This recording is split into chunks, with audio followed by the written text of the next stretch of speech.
Hey folks, I'm just making sure everybody's connected.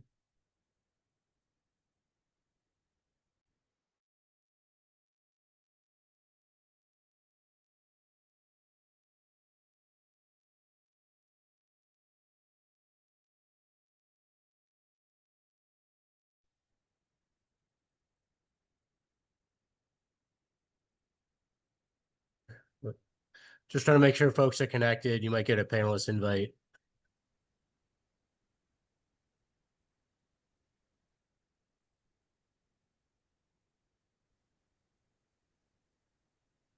Hey guys. Hello. Hi. So I know John Eric is not here. He's on vacation, and I heard Dave isn't coming, and Barry. So we'll have a small group today. I believe Molly's coming.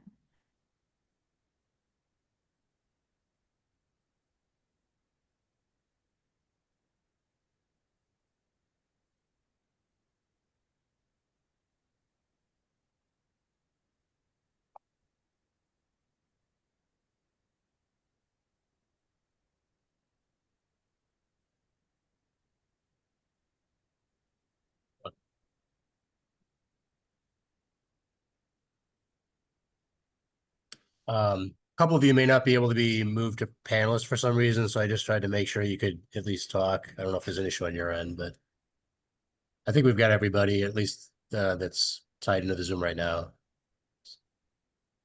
Okay, great.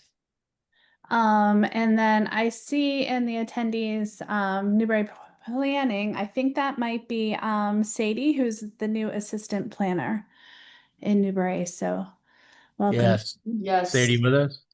Hi, yeah, can you hear me okay? Yes. Yeah, thanks. Yeah, for some reason I can't turn my camera on, but that's okay. know No you. worries. Yeah, thanks for having me. Oh. Andy, I think I remember you from working with Dave Hall a couple months ago. I think Oh we yeah. a couple Yep. times. Yeah. Yep.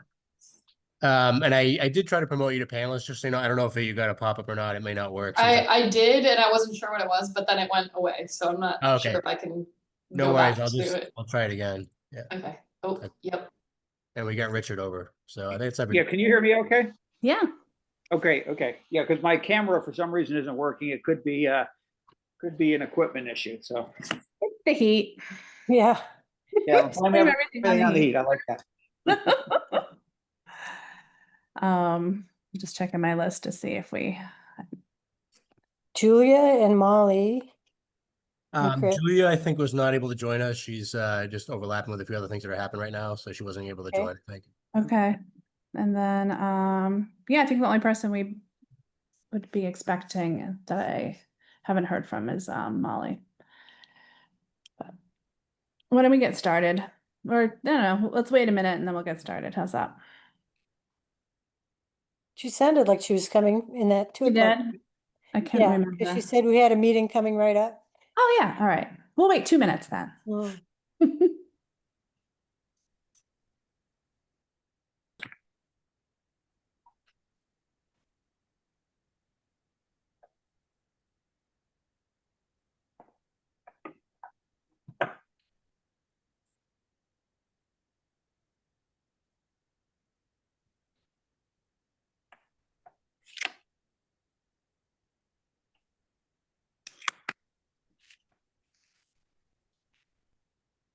And we've got one attendee, Lilo Wright.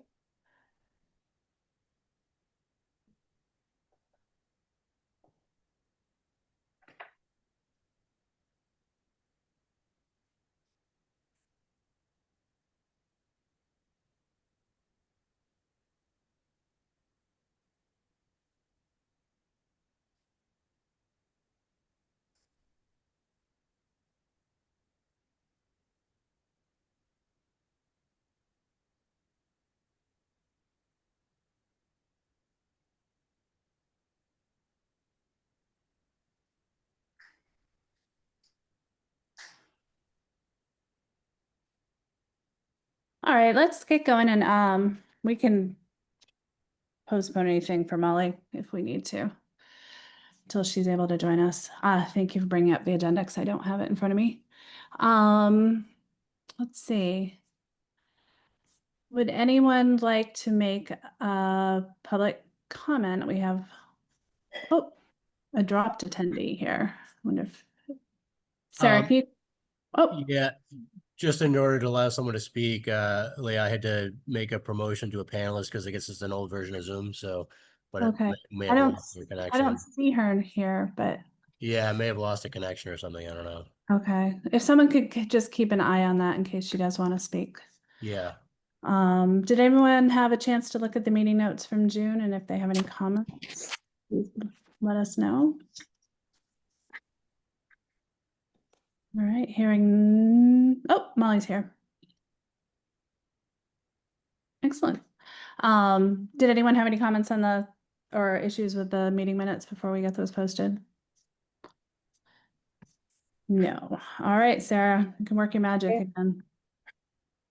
Thank you. For the CAP project, the Community Action Project, I know we basically wrapped that up last, yeah. I thought it was gonna be a final update last month, but Sarah, that, just in terms of reimbursement from the state or Molly, that's all set now? Is that Yes, stuff gone in? yes.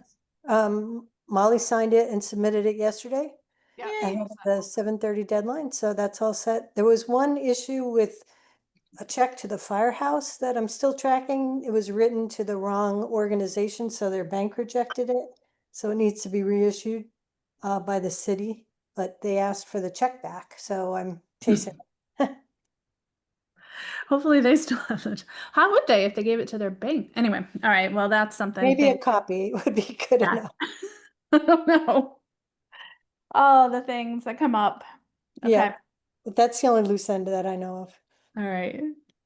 I'm not sure where to put this in, and I think everyone's aware that there was a draft letter to state, probably, you know, both to Don Shan and Bruce Tarr, that I had put together with other people's comments on the Mass Ready Act that the senator has filed, and it didn't go out last week. I believe the mayor was out of the office, and then I need to get back to that, so I'll get that out to him either today or tomorrow. I guess the hearing was today. Oh. And she spoke. I wasn't able to tune in, but they're accepting comments for the next 2 weeks, so we have time for that.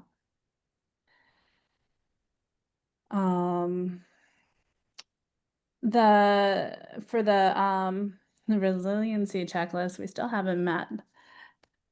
Yeah, So do you want me to speak to that just briefly? Yes, please, Andy. So we were trying to schedule a time essentially to go over with the chair and vice chair of the two boards, of particular boards that would most likely be seeing this on a frequent basis is the planning board and the conservation commission. Chairs or prior chairs who have been involved anyway in the development of that. So just as a point of reference, the Diane has on the OpenGov system, which is the online permitting. If you're looking at, let me just show you the here's our home for the online permitting. If you were to scroll down through the different departments or divisions and you go to the test portal down the bottom, that's where Diane has housed the resiliency checklist. So if you wanted to, and you have if you have a login, you can create one for OpenGov. If you haven't applied for any city permits, you can do that here. We could also walk through that here, essentially. And what I was thinking was at this point, just because it's been difficult with some of the folks that we were going to meet with, you know, chairs and vice chairs of the board to touch base on rolling that out with their permit process and with their boards. It was a little difficult to nail down, some of them being away, it's vacation time frame and all that. So the sum result was it seems to make more sense. Maybe I'll leave it to your discussion, but I was thinking it would maybe make sense to utilize the next upcoming Conservation Commission meeting, which is the 4th or 5th. I think it's the 4th of August. Excuse me, and also the planning board meeting for me to be touching base, and I can ask this evening, but to touch base with them on looking at this application as a board, because we were trying originally to work with just the chairs, the vice chairs to meet, you know, together and go through this. But just that because that's been difficult and because they have meetings that are upcoming, maybe we could just utilize those meetings to do that. So I don't know whether the you know, chair, vice chair, or anyone others here would want to be able to do that with me, but we could essentially run through that application with them, you know, together. So again, we could, you know, apply online, log in, and it shows the online application. Then Bovair had done a great job of basically translating, you know, what we put together into that online application. You go through the steps there and fill out the form. We can discuss pros and cons, how it works, looks and everything. But our thought process was reviewing with the chair and vice chair of those two boards and then dealing with the rollout from there, seeing whatever questions or concerns they have. So that's where I kind of left off. We just couldn't nail down a time, unfortunately, for like Monday, Tuesday this week. It didn't pan out, and one of our members just happens to be away completely. So Yeah, that I think that sounds good. I think we'll get a question of sort of what do we want from them? Is this informational? Is this, if we get how are they going to use it? And yeah, I think that's been an ongoing question for us too, is what is this? yeah, the way. Imagine a member saying, well, what are we going to do with this? Is this something that's binding, Yeah, the way that I see it, and I would explain it, is it essentially it would be like a supplemental to the application forms that are filled out by applicants, and this would essentially be how it would appear to them, more or less. We might make some tweaks, but if they were an applicant, running through with us, how would they feel, in response to the questions? Do they feel like they're logical, clear, any supplemental information they feel like is necessary, that sort of thing, so that we could essentially ask both bodies, the Planning Board and Conservation Commission, to consider rolling that out as a mandatory requirement for the applications, that folks also fill out that form. Diane's had it set up so we can essentially append that to the application forms that the boards take in. So as you're filling out the application form here for resiliency checklist, you would, keep going step by step with your contact info, picking a parcel, Right. et cetera, filling out the different check boxes that we had drafted together, but we want to see how they work. Okay, so is this something that the boards would formally have to adopt then?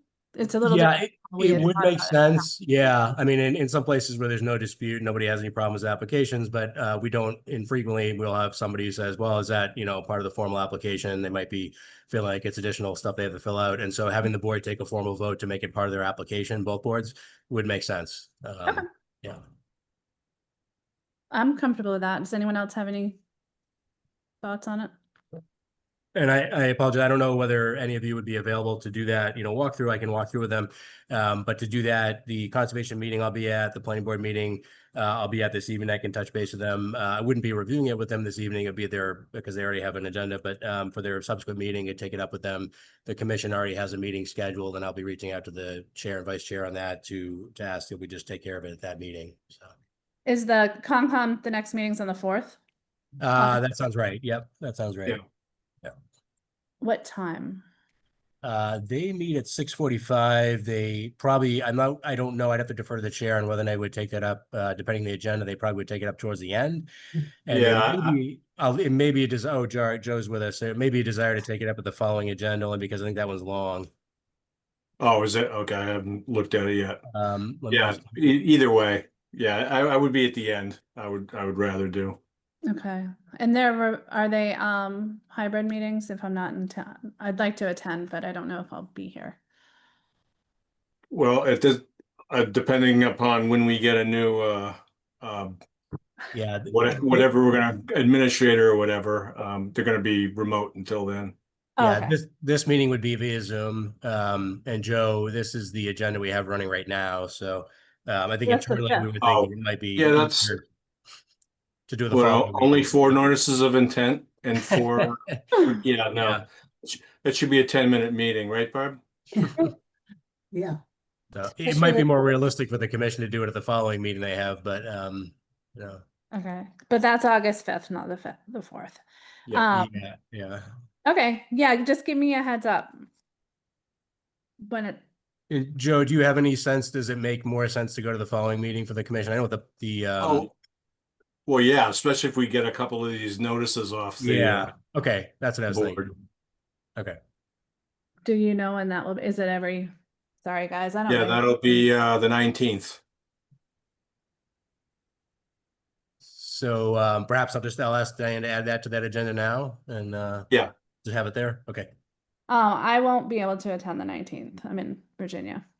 I can run through that with the commission. Would that be, Joe, is your preference to have it at the end of the agenda, I assume, but it's up to I you. would prefer to have it at the end, yeah. Yeah, okay, that's what I thought. Okay. And Joe, Sounds you've good. been on, I mean, you were part of this the whole time too, so I don't need to attend.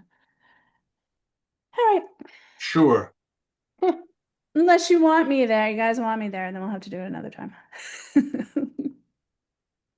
And then we just have to push it out, so Yeah. hopefully we can just pick it up and then circle back with you. Yeah. All right, cool. That's exciting. And then you'll do the same thing for the planning board? Yeah, same Andy? thing with the planning board. Present the checklist, run through it, get some feedback from them, any questions, concerns, see if there's a agreement to sort of adopt that as part of the application form that folks fill out. It is worth, as we, go through it, just sort of thinking about how it works for everybody and thinking, is there any scalability, at which point, certain applicants may not trigger. Like in the case of the planning board, there usually end up being larger projects with a site plan approval. ZBA projects a lot end up being smaller in scale, a lot of residential. So obviously, and we weren't, I think, thinking them as quite as much. Occasionally they'll have a project that's big enough, like the 40B project that's happening over at the old Kmart. But for the most part, they're usually small scale residential projects. So it may not be appropriate to have every applicant, sort of filling out that, there. But Right. Do we have access to it now? Like, could I take a yeah. look at it now? Or Yeah, sorry, just to clarify, on the sorry, let me just take a look. On the city's website, I'm just gonna go back a page. If you are on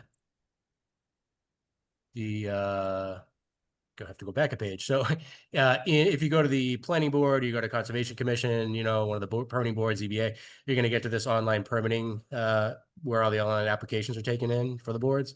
And from that online application page, it's actually hosted by OpenGov, but we link to it from the city website from the permitting boards. So if you're looking for that, just go to the online permits and applications page. Should go all the way down to the bottom where after all the boards, planning board, zoning board, at the very end is a test portal we have. And in there is the one we have right now is that resiliency checklist. So you could go through and if you have just create an account for yourself, if you don't have one, you could go through, select that application, apply online, and it's logged me in quickly. But what you're doing is just filling out step by step the form. So you could do like a draft, because it's a template right now for us, hasn't been rolled out for a formal application for applicants as a test portal. You could run through this and type in an address, and see where that takes you as far as filling out the forms and whatnot. So. Joe, I wonder if it might be efficient to send a link out to everybody on the commission ahead of time, just so that people Yeah. can take a look Oh, at sure. it. And that way, Yeah. Maybe we'll all. Yeah, have a we'll good do that. I sense don't of know. I it. can't guarantee everybody will do it on our boards, but we can send out the Sure. planning board as well. Yeah. Yeah. See if some of them, at least one or two of them will probably, to your point, take a look at it in advance. Hey, Andy, could you send out a link to that first page of it to the Yeah, to the whole group. Yeah, just Be as, very you don't have to go around searching for it. Yeah. Thank you. Yeah, I'll send a link to the main application page there and you can just, as long as you've got a login, if you don't have one, make one. You might need it at some point for an application or something. Might want to build something yourself. Yeah. Alrighty. Well, thank you. Grants, we have just any updates on the CZM sidewalls grant or have we heard from MVP? I didn't even think to ask Sarah, Michelle. So I asked her yesterday for MVP. She said she doesn't have any updates. It was supposed to be expected in July. So she's hoping any day now. And Okay. CZM are not expected until later this summer. Okay, that's what I figured. Cool. Anything else on funding that anyone's aware of? No. All right. Other committee projects, and I want to add a couple of these to that as well, but Molly, do you mind giving a quick recap of our conversation we just had with Michelle on the 2.0? If you're here, if not, Sarah. Oh, there you are. Yeah, can you hear me? Yeah. Yeah. Basically, it was just a quick update that the RFP for planning for that project will be going out. I thought it was going out Monday, but it sounds like it'll go out by the end of this week. And we will start working with Peyton, who is the equity partner, more fervently, and we need to develop a community group. Actually, we need 5 people. I guess that's the core member team So I don't know if we want to talk about that right now, but that's kind of our next step. So the RFP will go out shortly and we'll get that underway. And once we choose a partner, then we can really start in earnest to work through that whole program. But in the meantime, we can work on who potential community partners can be, or core team members can be. Yeah, because it can be, the core team has to be municipal affiliated, but not necessarily staff. No, I think they would prefer not to be staff, is what I got I from think that. it has to like have some kind of staff representation, but yeah, I think they're Right. looking for it pretty well. So boards and commissions, she talked about, and there can be some funding if really necessary. So do we want to throw out names or people or positions or organizations? Whatever you feel, whenever you want to. I mean, if anyone's raring to go on this, let us know right now. You can be a core team member. Yeah. Representing the Resiliency Committee. Molly, you're going to be like the staff lead for the city. Is that how this is? Right now, yeah, I guess so, because there's no one else right now. And Andy doesn't. I feel bad for that too, because like I'm swamped with so many different things that we have to Yeah. do. No. And I feel like, I would like to be able to help out with more of that. Unfortunately, just my bandwidth is full right now with everything. So Yeah. I feel similarly. I feel like I should be part of that, want to help out with that. It's just our bandwidths are somewhat limited based on everything else. Right. Yeah. I mean, and the same with me, but I mean, I can certainly keep things afloat, and I can grab Andy, since we're in the same building, at least, to make sure things are going. So that's one. And then we need 4 others. So, Sarah or Jane or Barbara or Joe, or I don't know if anyone else is interested, in participating in the core group. Well, I think it would be Anyone great that if we could. stands out from our previous work, our I was previous gonna grant? say, I think it would be great if we could get representation from some of the other departments, like emergency planning or Board of Health or affordable Emergency housing. planning, yeah, the emergency planning is the chief, Bradbury. And here comes the deputy chief, be on the resiliency committee. Are you part of emergency planning also? I'm not sure, am I? Am I Yeah, I'm not sure he is either. the chief? The chief really is. Yeah. Hold on one second. I'm gonna put you guys on pause. I would also throw out there from the public services side, just, we're in a bit of a transition right now in terms of the director of public services, but there's a lot of tie in there, obviously. So trying to have some continuity there as best we can, regardless of how that is sorted out. It might be adjusted as we go along, and it may not be, whether it's a committee member versus a liaison or, either way, I think we want to maintain some continuity there for input, whether it's ends up ultimately being under the Parks Division or DPS, the sites that we look at, sites, analysis, the considerations. It'd be good to kind of tie in with public services admin if we can, to the extent that they're involved, in these things, and certainly if they're involved with a particular property involved. So Andy, it sounds like you're thinking of projects.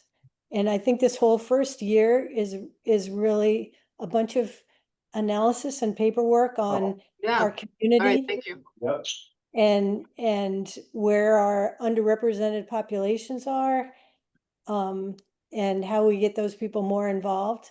So I'm not sure. We have a little more time, right? Is that yeah, for that, yeah. So anyway, the deputy fire chief is he's not involved in it. It's really the chief that is involved in emergency management. So I can ask him when he's on vacation. I can ask him if he's interested. Sure. What about the new Board of Health person? Brand Well, new at the door? He's the new health director. He's not on the Board of Health. Okay. So the Board of Health is 3 members. And they're all, 2 of them are doctors. So I don't think they would have a lot of time, but we can ask. And then the chair of the department is retired, but I don't think he's on the board much longer. So Yeah, I you think know who might be interesting, but I already have grabbed him for some of the energy for generations work that we're doing, is our public health nurse. Yeah, Michelle had mentioned that. Yeah, the- she mentioned that. So I can ask, that is Carrie. I can ask him if he is interested or Oh, has that would be time. great, Molly. Affordable housing would be good.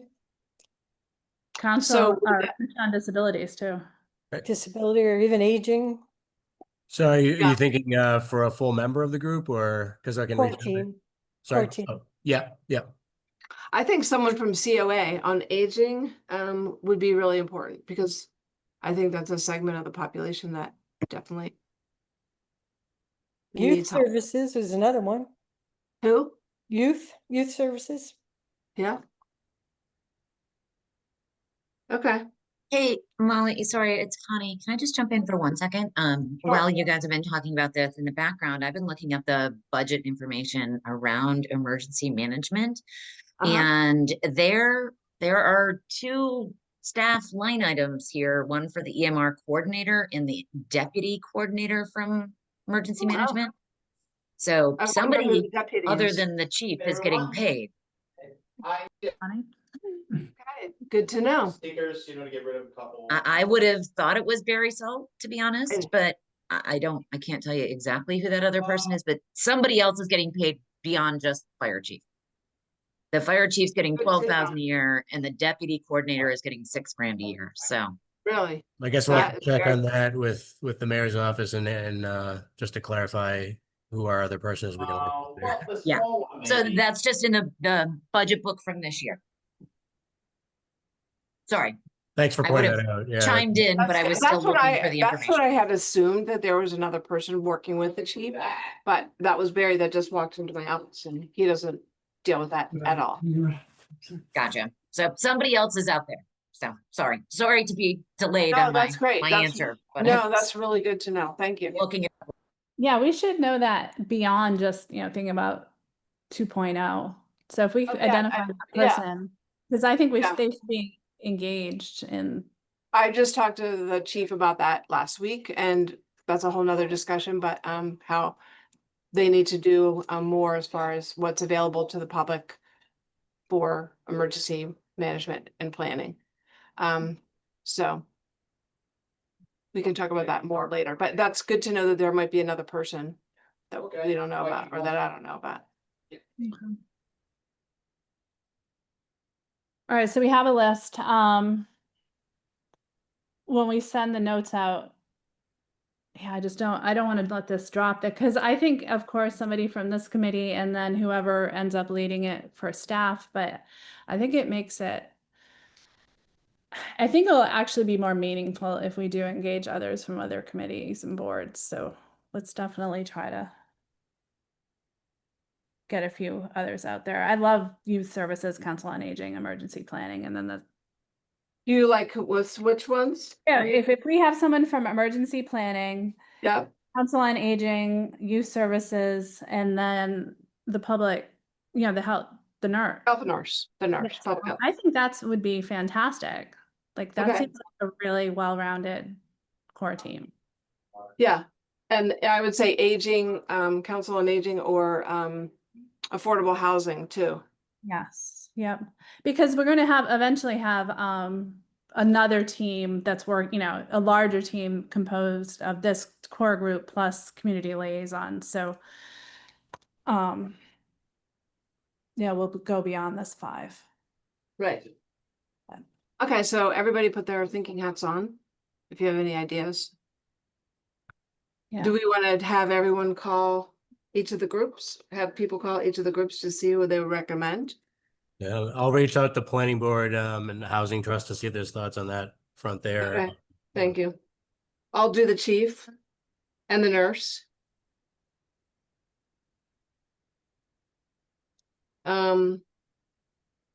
Jane, do you want to talk to youth? Yeah, I was just gonna say that. I'll do that. I can do council on aging too, Okay. because I talk to them a lot anyway. Yeah, Okay, awesome. Sounds good. excellent. Sarah, I saw that. I don't know if it went to everyone or just me, but I know that you've been working on updates for the story maps. Yeah. I haven't had a chance to look at that doc. Yeah, so I've done 5 of them. So I need to send them out for review. The 2 remaining ones are the hard ones, the Lower Artichoke and the Indian Hill Raw Water Line, so I'll attack those next. But 5 of them have at least a draft update. Okay, awesome. And it's all the login is all set, the account. Oh yeah, last month we transitioned the files over to the planning board's license, so Okay. they can be updated anytime. Cool.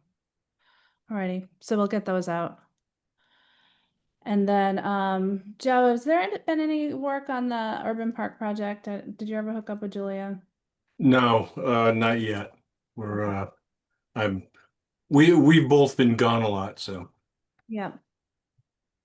All right, well, let us know when you do, because I'm thinking, yeah, if that is going to be another application to the CPC, mm, come around in December, so okay. definitely want to be able to put it together and vet it before then. Be good. It's a little bit of transition with public services admin right now, obviously with the new director being shot, but I think it'd be important there to try to get as much coordination as possible, because at the end of the day, there was that question raised about, who's going to be in charge of sort of oversight, maintenance, things like that, because those things will in some way be related to whatever the improvements are. And so I think it might be good for us to try to coordinate as best as possible with DPS and the sort of parks division, if you will.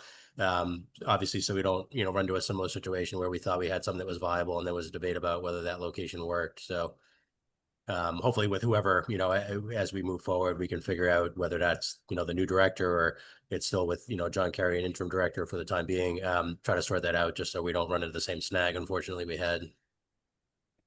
Can I just interject briefly here? So, I can't stress enough how much you have to have this.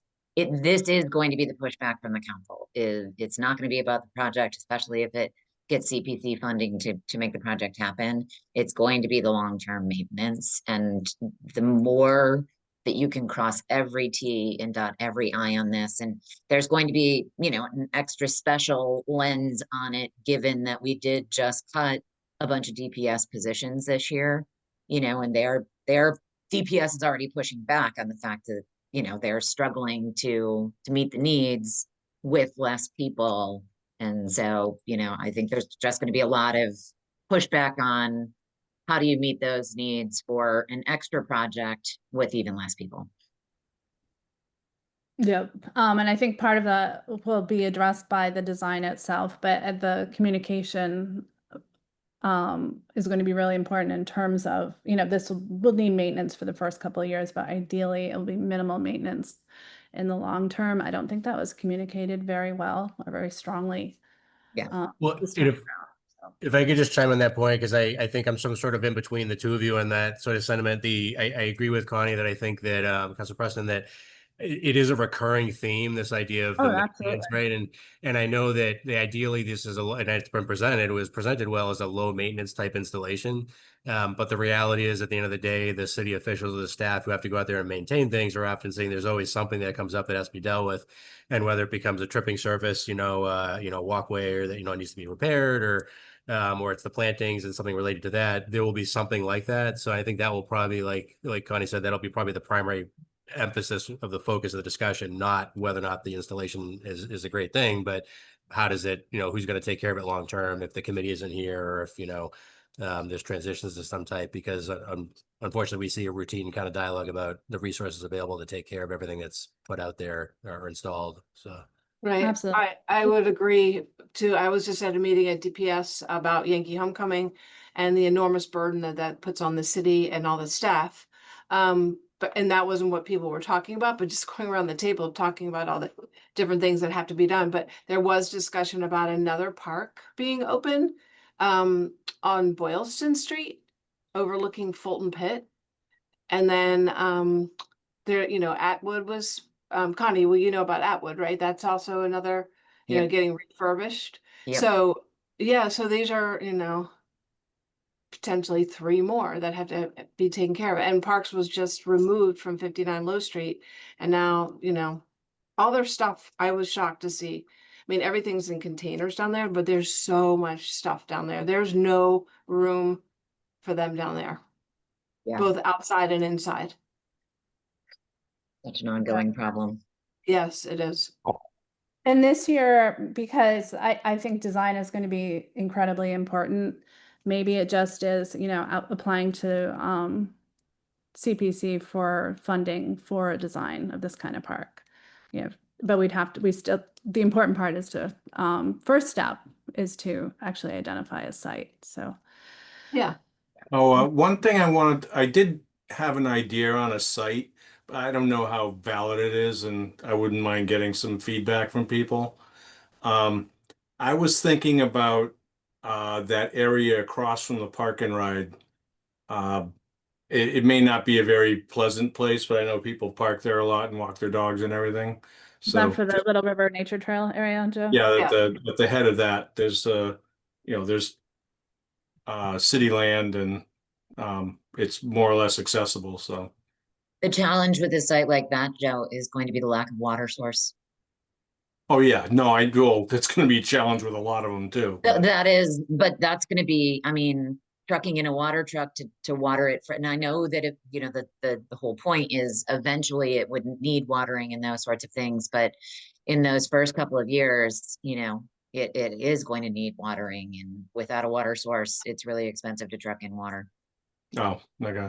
Yeah. Oh. That should be one of the main factors when we're looking at the sites. But yeah, Joe, I would think that that's the first priority is identifying sites, before we even go any further, because if we can't find the site, then we might need to table it for a while. Good. All right, well, keep us posted. Hopefully you're able to catch up with Julia. I know you both have been super busy. Jane, can I bust in just to say that as usual, I need to leave. I need to be at the farm at 4. So if you do want to talk about the ad hoc, it's not specifically spelled out in the agenda, but if you did, I just want to make sure that you realize I'm going to have to leave early. Honey, you're reading my mind. I was going to move to that. Oh, perfect. Okay.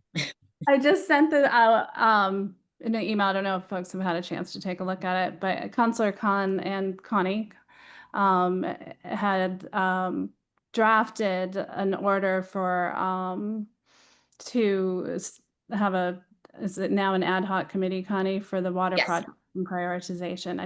I sent out that text. So Connie, if you want to give background on that, and I know you guys took it up on Monday and it was referred to, what was it referred to? Public Services? Yes, it went to Public Services, and in the end, it had Council President Cameron's name on the order.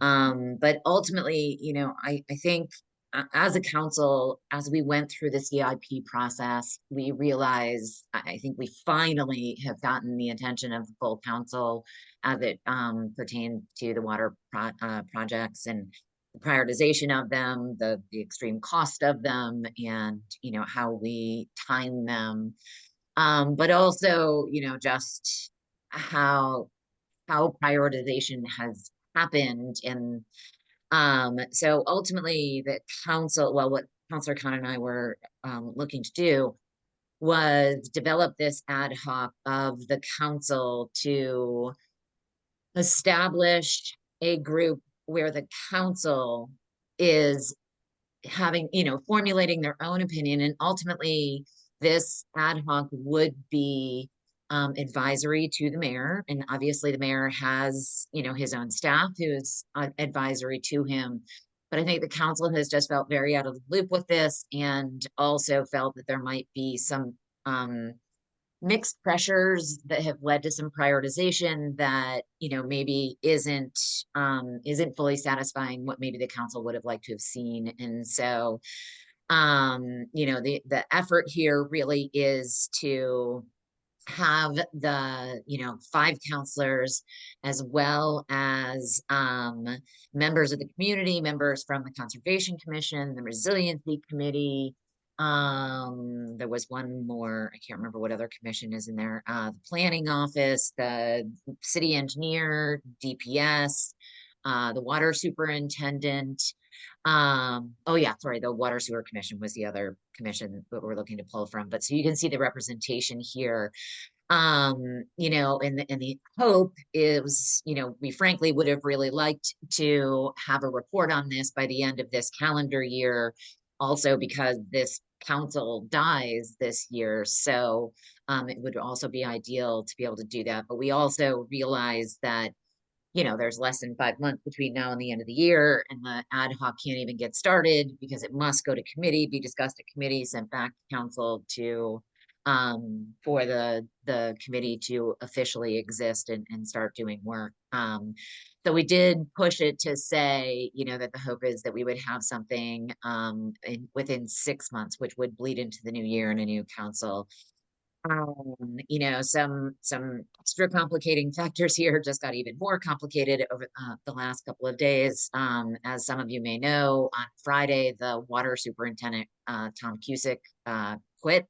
He's going to Salisbury, and so we have lost him, who has a great deal of expertise around the water systems. He's worked for the city for many years.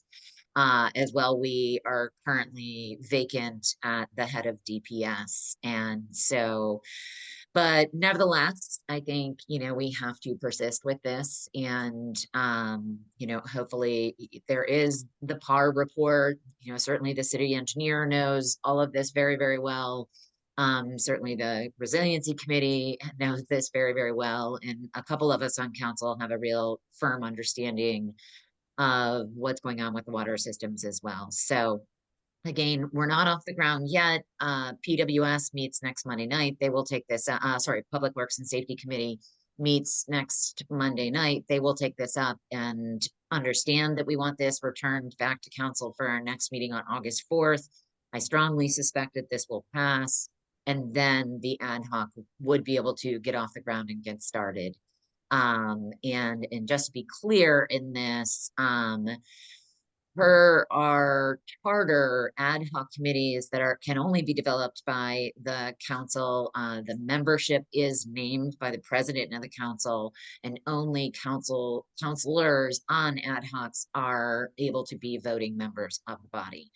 But again, this would generate a report. That report would ultimately be advisory to the mayor, because the council per charter cannot direct city staff, cannot, you know, we are not the executive branch, we are the legislative branch.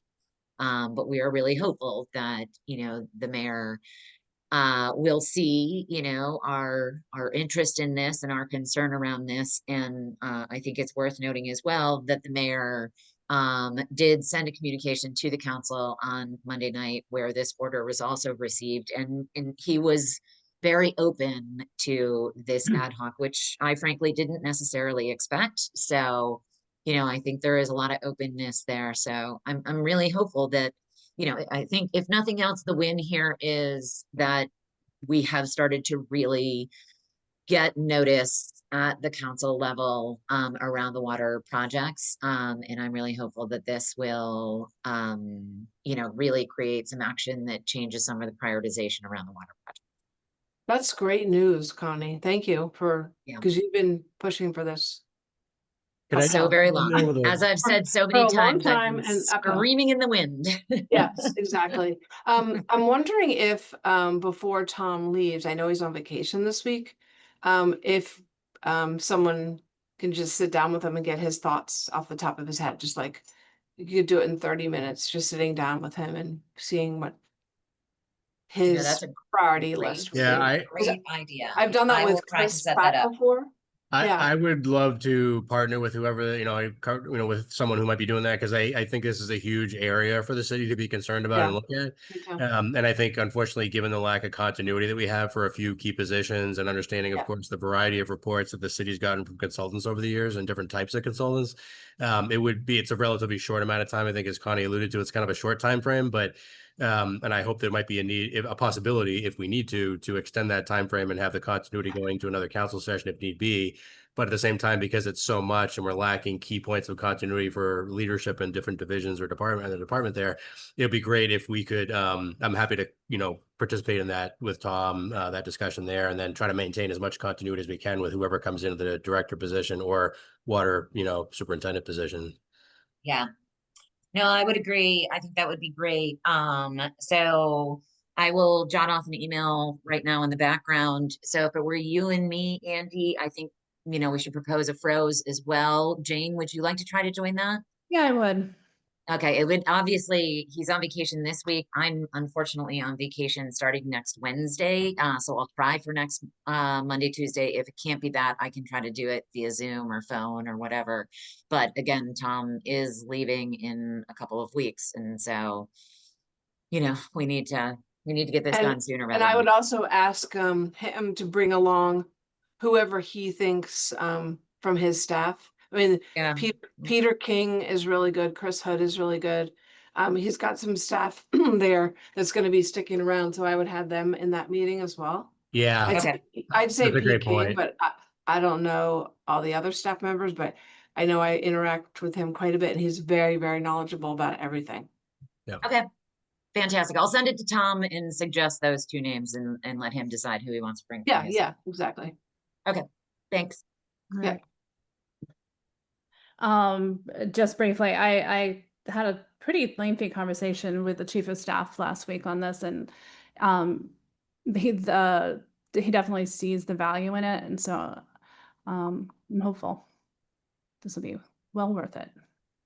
A lot In of this work. ad hoc committee? Yeah, yeah, Oh, good, good. yeah.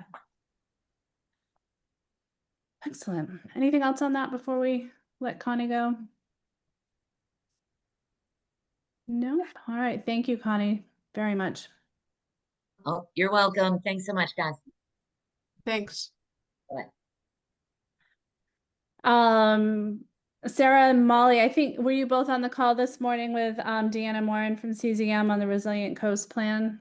Yes. How'd that go? How'd that go? We had Sarah wrote some good notes up. Oh, good. Okay. Sorry. I've been out this morning. Yeah, was in regard to the comment letter that we sent for the Resilient Coast draft plan. And I think the biggest point there was that the state hadn't included water supply as a utility in that plan. So you felt it was responsive, the meeting? Yeah, yes, I can send out those notes to the broader group if you want. Sure.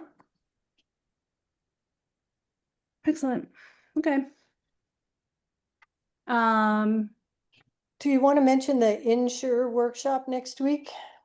Sure. Actually, can you mention that? And Sarah, I'm not able to go next week, but it's you and John Eric. Okay. But yeah, do you want to give a quick summary of that? Yeah, so Julia brought this up or brought a related topic up last month. In that Salem has this pilot going with this nonprofit called Insure. And I was following up with them to see if I could get a speaker series with them for storm surge. And they invited us to a workshop next week, development planning for insurable communities. And a bunch of other towns were going, Amesbury, Salem, Mass CZM is going to be there. And it's an opportunity to learn about the Salem pilot and possibly participate in one in the future. So we thought it was worth going. John Eric raised his hand. I can attend the first day. I think John Eric was also questioning whether he would attend the second day, but we'll see how it goes and whether it's worth it from the first day. So Jane, you let them know that you're not attending? I have, yes. Okay. What's Yeah. it called again, Sarah? It's the nonprofit is called Insure, INNSURE. And the workshop is, it's called Development Planning for Insurable Communities. I can send the pointer out again if you want. No, that's okay. I just Okay. went right by me. Yeah. All right. Any other committee business that we haven't addressed? I don't see any hands. So you going to the infrastructure projects or? I was, yes. Oh, okay, sorry.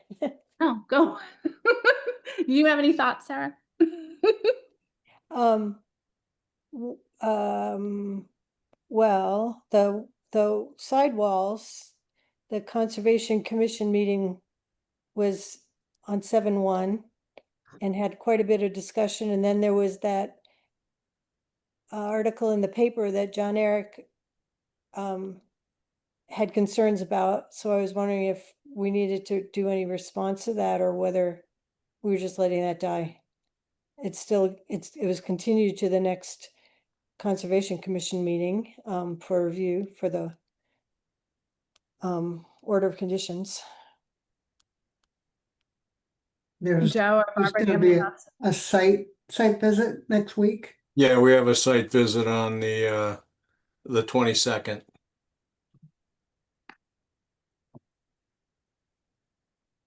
So we'll be checking that out. I know some of the folks, some of the neighbors had some concerns about it, worrying about their place, their property flooding, but we got to get out and take a look at it, see what they're. See what they're. Remind me, at least from that newspaper article, the person that was, cited in that article had been looking at an older plan. Was that? But we Mhm. don't have to get into those details. But as long as the He was there. He was at communication is the cleaned up. meeting. Sorry, Bob. He was at the meeting, and I think at that time it was clarified for him that he was looking at an older plan. But I think we all felt like we should at least address it by going and looking at it, looking at the project. I think that, that whole area would be flooded, right? If it happens. And so the It's main the point is to, protect the most important infrastructure. So I think, right. The areas below the two clarification tanks, the black tanks, Yeah. at least where those homeowners are. yeah, It really does drop down behind their house too. I was noticing that when I drove by there. One of the things that I took away from listening to that conversation was he was really pushing for how's the city going to protect Water Street in general, Yeah, other residences. So aside from this project, just to protect the wastewater treatment plant, what are you doing for me? And that's something that we've talked about from the Resiliency Committee perspective in terms of potentially a future MVP grant to get a feasibility analysis study going for the whole waterfront area. mhm. And I think that would be something that we could, if we had that, could potentially start those conversations that he was looking for the city to take on. Yeah, I know, and John Eric had mentioned in one of his emails too about, and I know he's so busy, he says he could take on all these things, but one of them is to come up with some sort of schematic drawing, based on, anticipated flood areas. And, he talked about ending a lot of those streets that go down towards Water Street as terminating in cul-de-sacs. Right. So, I mean, and then all the other buildings along the waterfront needing to be lifted. So, I mean, that It's a is huge eventually project. probably what's going to have to happen. it's a lot of work and a lot of money. Yeah, yeah. It is. I also would add, I mean, I think Sarah got this in that a second ago, but there is, unfortunately or unfortunately, depending on your perspective, there's a distinction between the entire municipal infrastructure that everybody depends on and, the cluster of a few homes that might be in the area. There's obviously a spectrum of debate to be had about how much the project itself incorporates or deals with, those individual homes versus, trying to salvage and make sure our infrastructure isn't lost. So questions of whether the entire plant gets located long-term somewhere completely different and things are piped there, or everything goes to gravity there right now. There's a whole spectrum because that adds cost to things. It makes the feasibility of what's possible different, whether or not we have grading changes we can do reaching Water Street with the walls, that's still a point where water can get in. So, and it's a much bigger discussion when you start adding in, buying private properties or raising structures for those, things. And that changes the nature of the project in a lot of ways. So. Mhm. Yeah, and one thing that was different in the meeting, the engineer had said that the existing system is good for like another 20 or 30 years, but I thought I'd read somewhere else that it was 50 years. So, that's not that long, that far away. So in terms of planning and getting grants to figure out the siting of that, and are there really very many options? There doesn't seem to be many options, it's like Marches Hill or, someplace in Newbury, so, where is it going to be? But, and then, kind of building that vision, which ties into what John was saying he would do. But really, it's such a huge undertaking, but at least if we could start getting sort of visionary planning going, Yeah. it would make some sense. I would think Marches Hill is about at least in town, it's our only option, because the city does own a big piece of property around the water tank up there. So, Mhm. and it's not all that far, but it would be piping obviously up there, but it's Mhm. it's a lot of money. Yeah. Yeah. And I think, the person's concerns, down by the water treatment system, I mean, I can understand it, but it's like everybody's going to have that concern on the water at that point in time. Yeah. Right? So, Right. I don't know if this project would exacerbate the problems locally there. That would be like a whole nother modeling scenario, I would think. Well, officially it's not going to, because, and it took me a long time to get this through my head that it is connected to the ocean. Right. It's tidal there, and filling in, this is essentially what we're doing is we're filling in the wastewater treatment facility. It's not going to affect it. Maybe it'll add a millimeter or something to their to the water there, but it's not going to add any more flooding. It's probably their best option is to fill their backyards. Yeah. You, Yeah, and Yeah, I get- think you he don't think tried to. you don't think it'll affect AYC and Clone Lab or whatever that property is known as? No, because of all the salt marshes across the river and Joppa Flats and all that, and it's directly connected to the ocean. It's not the same as further upriver where there's a lot more constraints and everything. Right. The water's gonna come to its level there, and And National Grid, I should say. and Yeah. National, so it's not gonna, and National Grid already did a filling project there too. That was their way to get out of the flood zone. So Well, it, they're already talking about raising that whole transmission system. Right well, there. they need to. Yeah, well, that's in their plans now. I agree with Joe, and I think the engineer, tried to describe that. The only thing that probably isn't factored in is if, there's excessive rainfall and Mhm. water increasing, being raised. So, but that's something that will happen everywhere, not just Right. there. Yeah, no, it took me a long time to get that through my head. And it's a tough concept. I agree with Joe's assessment there, and again, if you think about it, the potential pooling, for instance, it's really already happening there. But the question is this, by surrounding this area, are we blocking, a drainage path? We already have a berm here, for instance.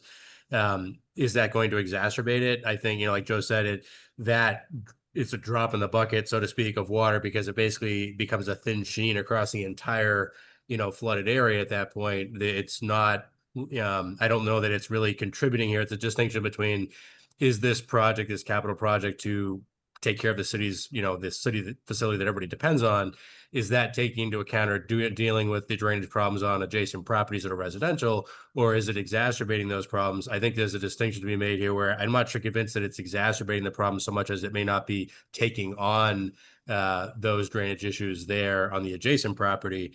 I don't know if it's so much exacerbating the situation by keeping the water from going into the plant property, essentially, at the end of the day. I would think the Right. only way that it could exacerbate it if it was somehow blocking drainage that is existing drainage. And if that's not the case, I don't.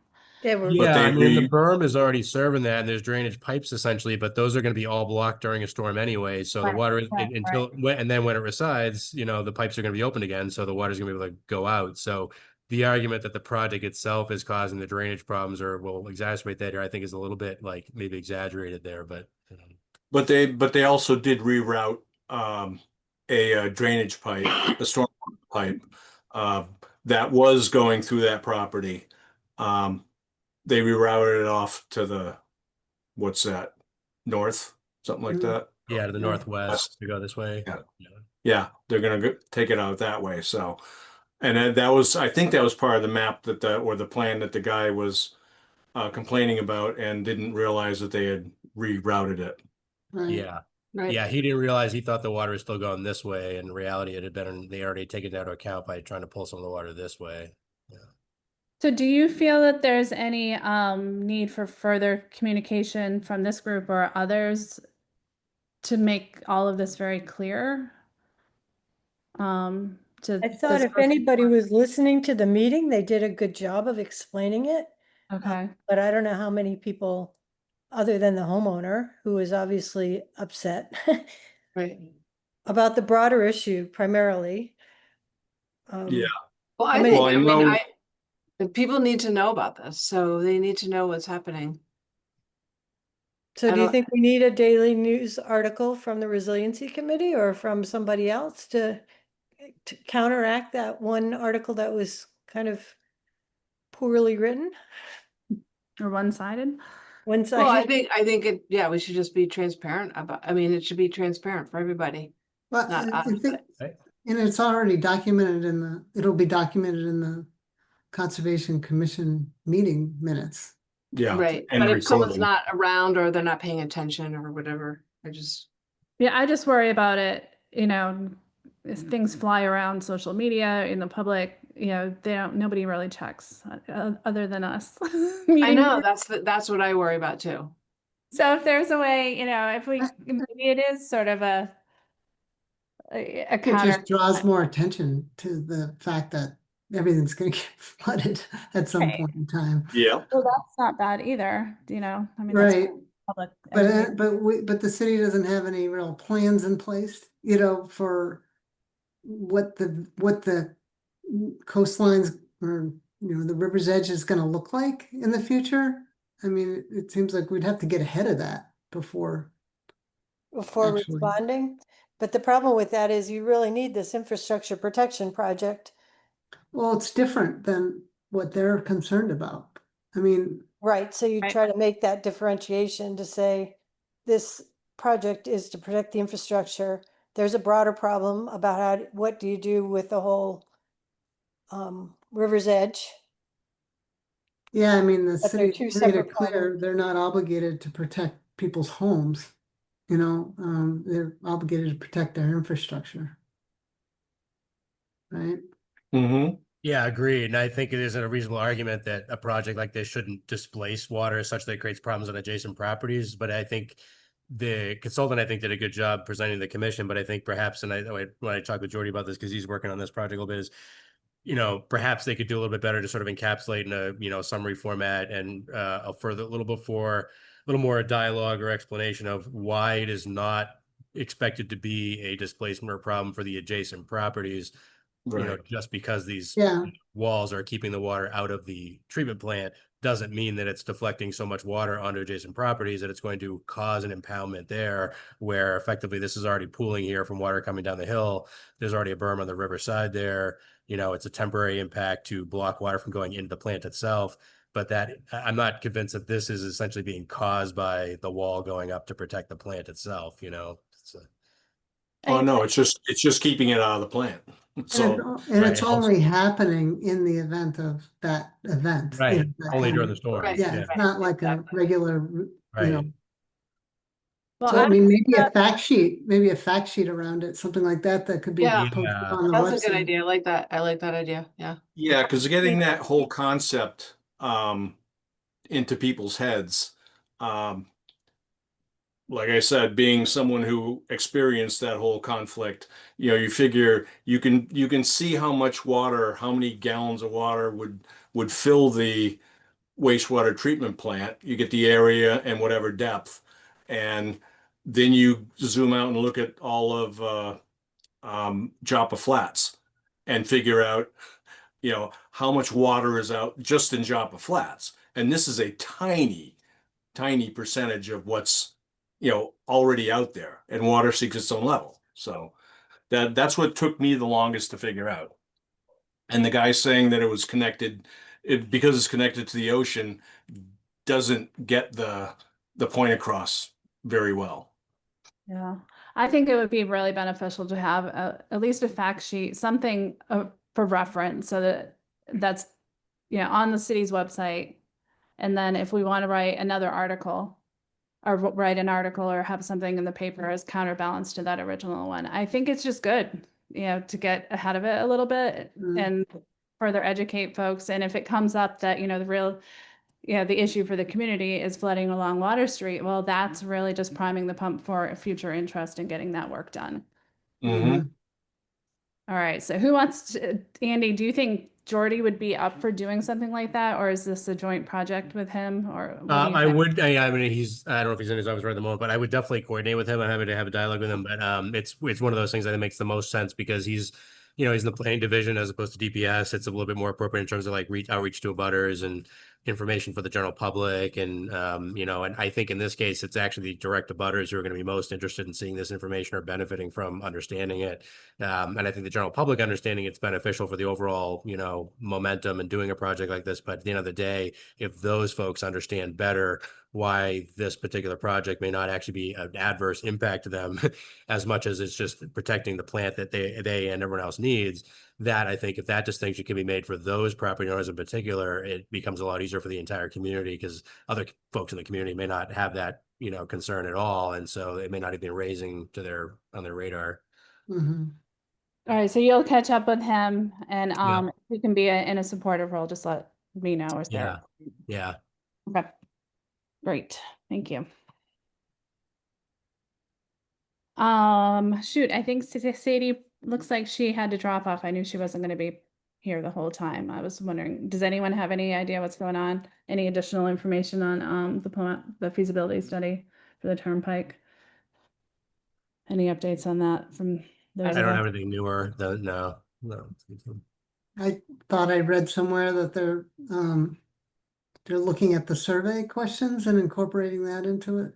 Yeah, I saw that. I didn't know Yeah, if that- that's what they communicated the results of the public outreach committee meeting. And they said they're developing a concept proposal. Ty and Bond is. Okay. Yeah. All right. I think water supply, we talked already about that. Anything else in terms of city projects? Or water? Just anything from anybody?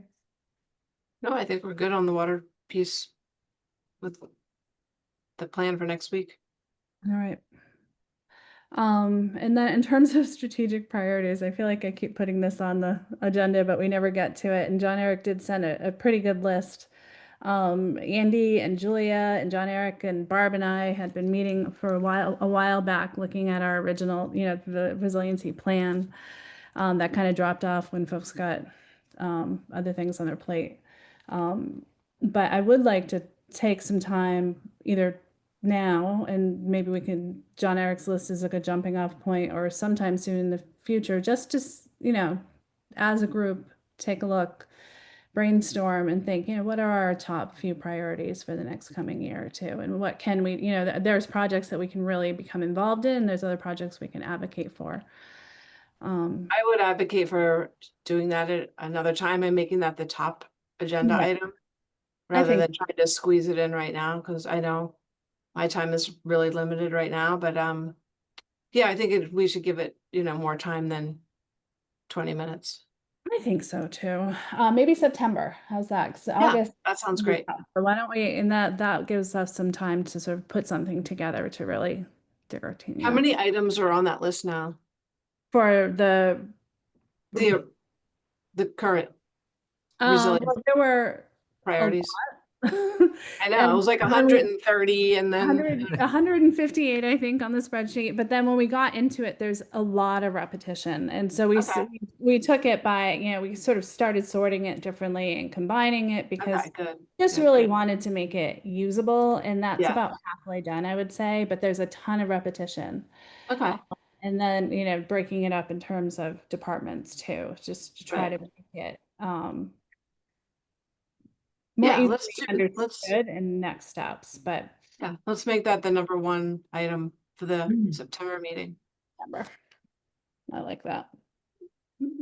Jane, I Yeah. had mentioned in an email, I was just, thinking that with the CIP process, once like 5 or 6 big projects are determined, they're multi-phased and, require timelines that are greater than a year and greater than 5 years, which is the CIP process. So I just thought, is it even feasible to have like an addendum of these prioritized, high prioritized projects that are broken down more granularly and to show the timeline and why it's so important to each year be considered as part of that CIP process and that things don't fall off the radar just because, other things are more low-hanging fruit, I guess, or, needed like meters, for example, they're needed, but it's not going to get us further ahead from a resiliency standpoint. Yeah, absolutely. And I think that we heard some of that when the council took up the CIP. And I think that's one of the reasons why Councilor Preston and Councilor Khan proposed this ad hoc committee. Yeah. Due to those issues. And, as part of background, there was water projects, but initially that committee, just think that a draft of it included sewer and stormwater. And so took that down just to water infrastructure to try to, get it a little bit, easier putting heads around. But I'm hoping that perhaps that becomes a way of looking at, depending on what comes out of that ad hoc committee, I'm hoping that that process might be able to be applied to other infrastructure projects to address what you're saying in terms of really planning it out and breaking it down. Yeah, I would be, potentially interested as being on that ad hoc committee as a Conservation Commission member, unless Joe or somebody else wanted to, but You. Barbie, raise your hand. Wow, I mean, just I don't know, clear. I may be committing to something that's a little more than what Which is what I'm hoping. It's all yours. but I think you that would be great, Barb. I because think you're it'd be really more into details. more up my alley than, figuring out vulnerable communities and things like that. All right. Well, I don't think Joe's going to forget that you just raised your. No, I won't. No, that's set in stone. Well, I'm sort of more project oriented anyway, and I think that might be, and you kind of understand the need for sticking to timelines, and otherwise it's never going to happen, so I think that's why I'm interested, to be a part of it.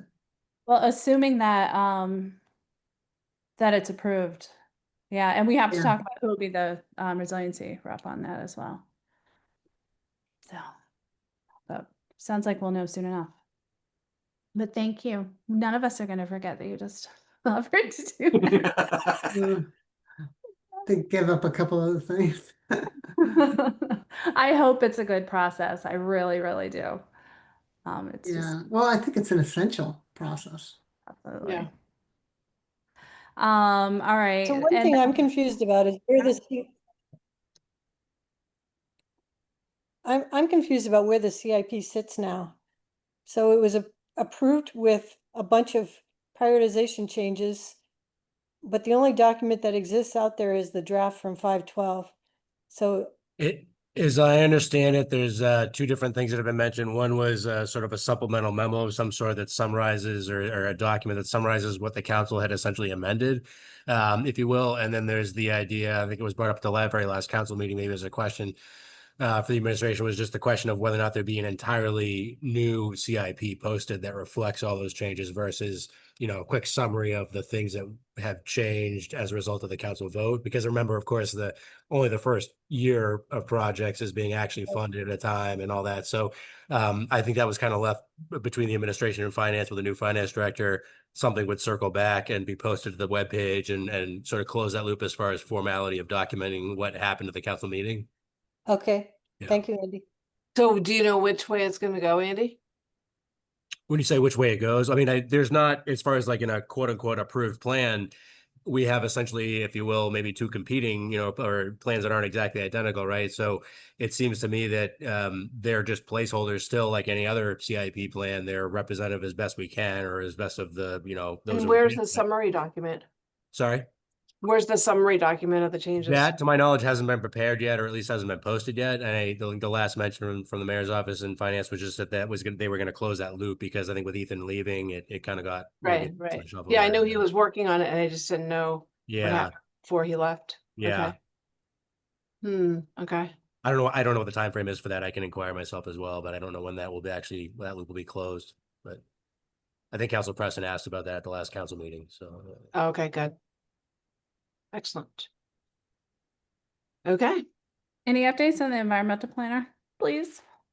we have some candidates. We have some interviews that are being scheduled. I can't say there's like 100% slam dunk like we've had with Julia or with, you know, the other candidate we had that we were hoping they might take the position. But there's a few other folks in the mix, and we'll see if other names come forward, and we'll have the interviews, and hopefully someone will be, you know, a good enough fit that they can fill out. You know, you wouldn't expect them to know everything coming in the door, but it'd be nice to have somebody who has as close as possible comparable experience. And we've had a few folks applying that aren't sort of apples to apples, or you know, a lot of GIS experience or experience with a lot of field work, but this is a little bit more of the regulatory permitting side. So just having somebody who's as best aligned as possible. We'll see how the interviews go with some of these folks, and hopefully, you know, other names will come in as well. We've also, when I talked with the HR office, I also asked that we try to make sure that even though the title's been changed to environmental planner, we also just include for clarity right now the sort of / conservation administrator for those who might for some reason gloss over when they see environmental planner. I don't know why somebody wouldn't read the job description, because they're pretty comparable there in terms of areas of work. But for those who might be, you know, thinking that they would also get people to look at that job description. But you know, it largely I think comes down to you know, it's now only recently been determined to be a full-time position, and you know, at the salary that's being paid and the scope of work that's involved, you know, hours, you know, who's interested. And we actually heard earlier today that, you know, some other communities might be having issues with trying to get comparable, you know, applicants. I don't know how widespread that is, but I would have expected by now we get a little bit more like true comps, you know, conservation administrators from other communities who are looking for something similar. But again, it's all going to come down to, you know, salary and what's available out there right now and all that kind of stuff. So, Are there any tests that they'll be taking?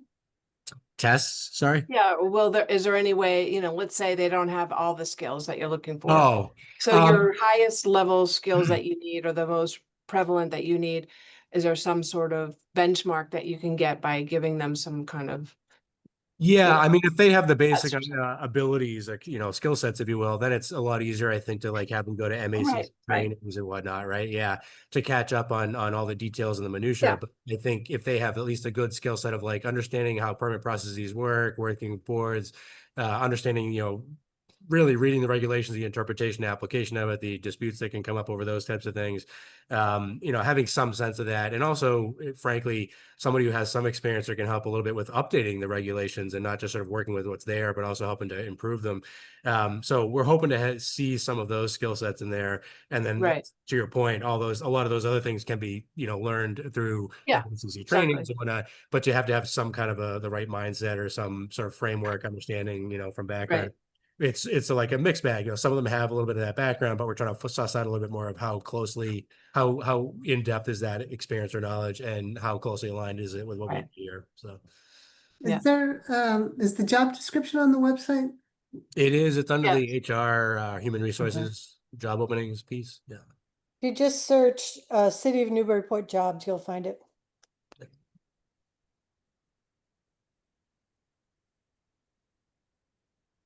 All right, just a quick recap, because we had quite a few action items coming out of this.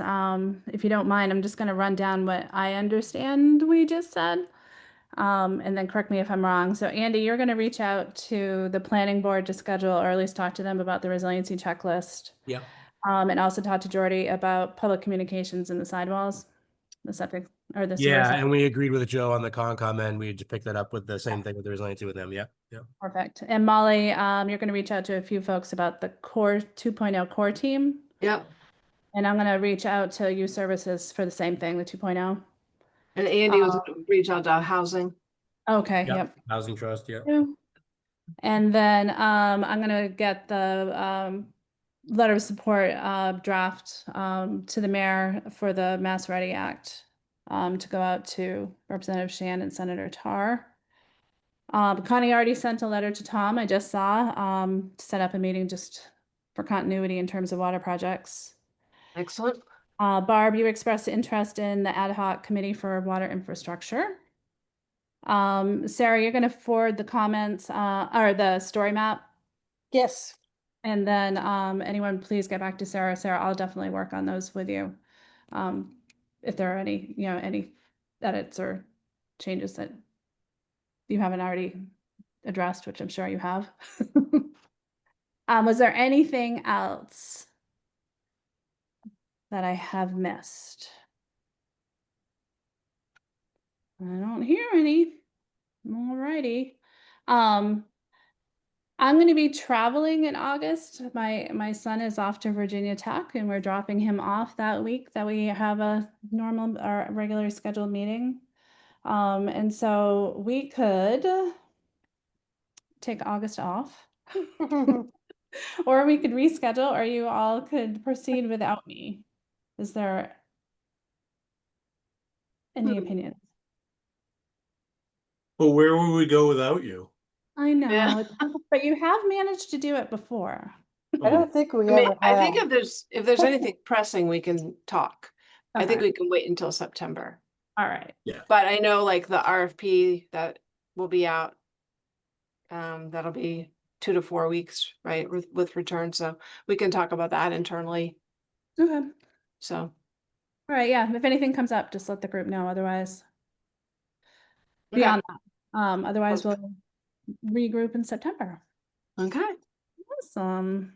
Thanks. Thanks, Thanks, all. everybody.